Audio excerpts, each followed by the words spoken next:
السلام عليكم، يا رب تكونوا بخير. إن شاء الله النهارده هنعمل مع بعض جاتوه سهل وسريع كله في الخلاط بطريقة سهلة وبسيطة جدًا، وبصوص منه فيه، صوص طعمه روعة يا جماعة، أكنكم بتاكلوا شوكولاتة بالضبط، وكمان كيكة هشة ومرتفعة وطعمها روعة. هتعملي دستة جاتوه ببيضتين بس وفي الخلاط. يلا بينا نشوف المقادير مع بعض، بس قبل ما نبدأ تنسوش تصلوا على النبي صلى الله عليه وسلم، وما تنسوش لو عجبكم الفيديو تعملوا لايك. يلا بينا نسمي الله ونبدأ على طول.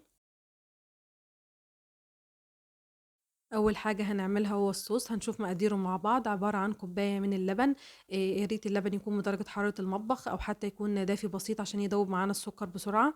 وكمان معايا كوباية من السكر الأبيض، ويفضل أبيض عشان يدوب معاكي بسرعة. وكمان معايا كوباية إلا ربع من الزيت، ويا ريت يكون زيت نوع نضيف. وكمان معايا نص كوباية من الكاكاو الخام. اختاري نوع كاكاو يكون طعمه حلو عشان هيفرق جدا معاكي في طعم الصوص والكيك. هنجيب بقى شفشق الخلاط بتاعنا ونبدأ نضيف فيه كل المكونات اللي احنا قلناها، الزيت والسكر واللبن والكاكاو مع بعض. ولو انت خايفة ان الصوص ما يتقلش معاكي من اول مرة، ممكن تخلي الزيت للاخر، واثناء الخلط بعد ما يتخلط اللبن والسكر والكاكاو هتبدأي تضيفي الزيت سرسوب بسيط كده على الخليط، هيبدأ يتقل معاكي بسرعة. بس انا هنا ضفتهم كلهم مع بعض زي ما انتم شايفين كده، وهوريكي الصوص هيكون شكله عامل ازاي في الاخر في الخلاط زي ما أنتِ شايفة معايا كده، وهتلاقي الصوص هيبدأ يتقل معاكِ. وعايزة أقول لِك كمان لو عاوزة طعم أحلى للصوص، هتبدئي تضيفي عليه معلقة صغيرة من قهوة سريعة الذوبان أو حتى القهوة العادية، هتفرق معاكِ في الطعم جدًا. وزي ما أنتم شايفين كده قوام الصوص معايا عامل إزاي، قوام تقيل، وأنا كمان ضايفة كل المكونات على بعض.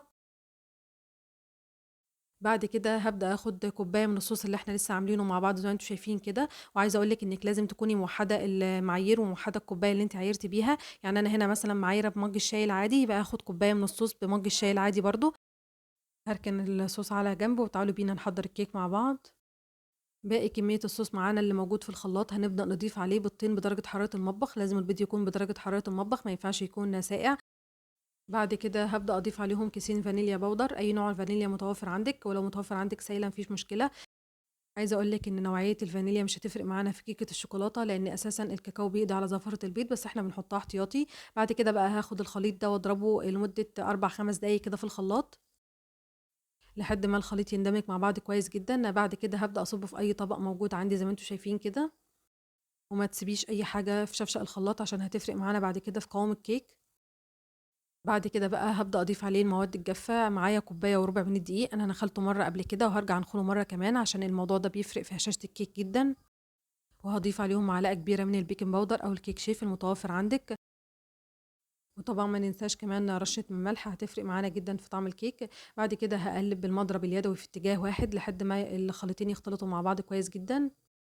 وبعد كده بقى وفي الآخر هاضيف معلقة كبيرة من الخل الأبيض. هابدأ أقلّب كويس جدًا. طبعًا إحنا عارفين إن الخل بيفرق جدًا معايا في هشاشة الكيك. بعد كده هاوصل للقوام اللي أنتم شايفينه ده. لازم أوصل للقوام ده طبعًا. لو لقيتِ القوام أتقل معاكِ من كده يبقى هتزوّدي معلقتين 3 لبن، لو لقيتيه خفيف يبقى هتزوّدي برضه دقيق. وده طبعًا بيفرق معاكِ على حسب حجم البيض اللي أنتِ ضايفاه. بعد كده هيكون معايا صينية مبطناها بزيت ودقيق كويس، ودي المقاس الأوسط في طقم الصواني المستطيل.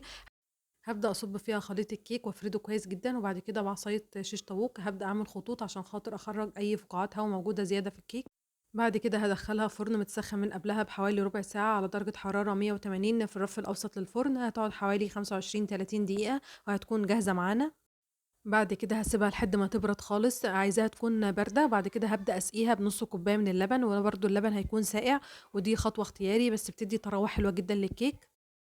تعالوا بينا بقى نحضّر الكريمة، وطبعًا دي برضه خطوة اختياري، لو مش حابة الخطوة دي هتكنسليها. بعد كده هاحط نُص كوباية من المَيّة الساقعة المتلجة، لازم تكون المَيّة ساقعة متلجة عشان قوام الكريمة يضبط معاكِ.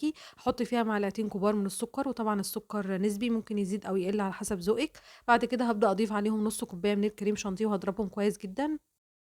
لو الكريمة احتاجت مَيّة هابدأ أزوّدها بالتدريج لحد ما أوصل لقوام كريم شانتيه ثابت زي ما أنتم هتشوفوا معايا.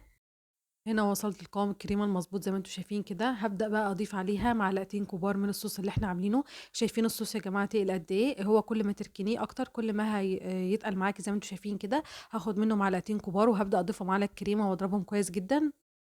وبكده الكريمة تكون جاهزة معانا. هابدأ أضيفها على طول على الكيكة معايا. هابدأ أفرد طبقة الكريمة على الكيكة معايا كويس جدًا وأساويها. طبعًا الكيك بارد والكريمة باردة. هابدأ زي ما أنتم شايفين كده أفردها كويس جدًا على كل الكيك، وبعد كده هابدأ أساويها. هنا بقى معايا الصوص بعد ما خدت منه معلقتين كبار على الكريمة زي ما انتم شايفين كده قوامه أتقل، فهابدأ أخففه بمعلقتين كبار كده من اللبن لحد ما أوصل لقوام أقدر أفرده بيه على الكيك. طبعًا لو أنتم بتفضّلوا الصوص يكون تقيل هتبدأوا تفردوه وهو تقيل عادي ما فيش أي مشكلة، وزي ما أنتم شايفين كده. بعد كده هابدأ أحرّك الصينية في جميع الاتجاهات لحد ما الصوص يتفرد معايا. التزيين بقى يرجع ليكِ، ممكن تكتفي بكده وما يكونش في أي تزيين تاني، بس أنا هنا جِبت معلقتين كبار من الكريمة اللي إحنا لسه ضايفينها على الكيك، وضفتها في كيس تلاجة، وبعد كده بدأت أعمل بيها خطوط بالعرض كده، وبعد كده جِبت عصاية شيش طاووق وبدأت أعمل خطوط رايح جاي، هيدّيني الشكل الجميل اللي أنتم شايفينه ده، وده كده معايا تزيين بسيط خالص، وطبعًا كل حاجة ترجع ليكِ في الآخر. بعد كده هادخّلها التلاجة، كل ما تسقع كل ما هتكون طعمها أحلى، وكمان الصوص هيتماسك أكتر على طبقة الكريمة معايا. بعد كده هابدأ أقطّعها، أنا هنا قطّعتها ل12 قطعة، وطبعًا حجم القطعة يرجع ليكِ زي ما أنتِ عاوزة. بأبسط المكونات قدرنا نعمل حاجة سهلة وسريعة وكمان طعمها روعة. وشايفين ما شاء الله يا جماعة حجم القطعة قد إيه، وكمان الكيكة مرتفعة، ولو حابة ارتفاع الكيك يكون أكبر من كده هتضيفيها في صينية أصغر، لو حابة ارتفاعها يكون أقل يبقى هتضيفيها في صينية أكبر زي ما أنتم شايفين معايا كده. أحلى وأسهل جاتوه ممكن تعملوه، جاتوه شاتوه سهل وبسيط وفي الخلاط، وكمان الصوص منه فيه بجد يا جماعة، والطعم روعة، والكيكة هشة هشاشة حلوة جدًا. الصوص يا جماعة مدّيه طعم يجنن كده أكنكم بتاكلوا شوكولاتة بس بدون شوكولاتة، وده طبعًا يرجع لجودة ونوعية الكاكاو اللي أنتِ مستخدماه. أتمنى تكون عجبتكم الوصفة، ولو عجبتكم ما تنسوش تعملوا لايك، ولو أول مرة تشوفوني ما تنسوش تشتركوا في القناة وتفعلوا زر الجرس عشان يوصل لكم كل جديد.